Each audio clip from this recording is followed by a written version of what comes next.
அரசியல் களத்திற்கு அன்புடன் வரவேற்கிறோம். நேற்று சைனா சென்றிருக்காரு நம்ம இந்தியாவுடைய பிரதமர் நரேந்திர தாமோதாஸ் மோடி அவர்கள். நேற்று முன்தினமும் சைனா சென்றிருக்கார். அந்த சைனாவில் இந்திய பிரதமர் என்பவர் இந்தியாவின் 140 கோடி மக்களுடைய பிரதிநிதியாக சென்றிருக்கிறார். போலி வாக்கின் மூலமாக தேர்ந்தெடுக்கப்பட்ட பிரதமர் என்பது நமக்கு தான், நாம் அதை குற்றச்சாட்டாக சொல்கிறோம். அதில் நமக்கு ஒரு மாறுபட்ட கருத்து இருக்குது. அவர் பதவி விலகணுன்றதெல்லாம் கருத்து இருக்குது. ஆனால் இப்போது அவர் தான் நமக்கான பிரதமர். அவர் சைனா சென்றிருக்கிறார். சைனா சென்ற பிரதமரை சைனா அரசு அவமதித்திருக்கிறது. ஒரு தீவிரவாதத்தை வளர்க்கக்கூடிய, தீவிரவாதத்தை கருவாக வைத்திருக்கக்கூடிய அந்த பாகிஸ்தான் அதிபரை கைகுலுக்கி வரவேற்கக்கூடிய அந்த சைனா அதிபர் பாகிஸ்தான் பிரதமரை கைகுலுக்கி வரவேற்கிறார்.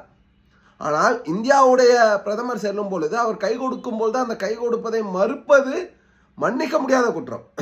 சைனா கிட்ட போயிட்டு இன்னைக்கு இந்தியா இப்படி நிற்கிறது ரொம்ப கஷ்டமா இருக்கு. ஆனால் இந்தியாவின் பிரதமராக இருந்த மன்மோகன் சிங் ஐயா அவர்கள் வரும்போது அவரை விமான நிலையத்திற்கு சென்று வரவேற்ற வரலாறு உண்டு. ஆனால் இங்கே கிடையாது. எங்க இப்போ இருக்கக்கூடிய இந்த அரசு சென்றிருக்கு, போலி அரசு சென்றிருக்காங்க. அவர்கள் இந்த பிரதமர் சென்றிருக்கும் பொழுது, வாக்கு திருட்டின் மூலமாக வெற்றி பெற்ற பிரதமர் சென்றிருக்கும் பொழுது அந்த சைனாவுடைய பிரதமர் அந்த விமான நிலையத்திற்கு சென்று வரவேற்றிருக்கணும்.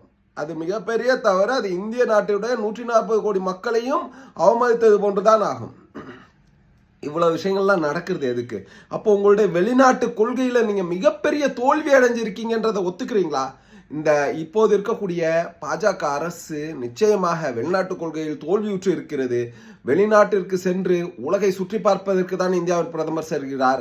உலக நாடுகளுடன் நட்புறவை வளர்த்து கொள்வதற்காக இல்லை என்பது இதன் மூலமாக தெரிகிறது. இருந்தாலும் நாங்கள் சைனாவை வன்மையாக கண்டிக்கிறோம். இந்த விஷயத்தில் நரேந்திர தாமோதாஸ் மோடி அவர்கள் போலி பிரதமராக இருந்தாலும் அவருக்கு நாங்கள் ஆதரவாக நிற்கிறோம். இதில் எந்த மாற்று கருத்தும் இல்லை.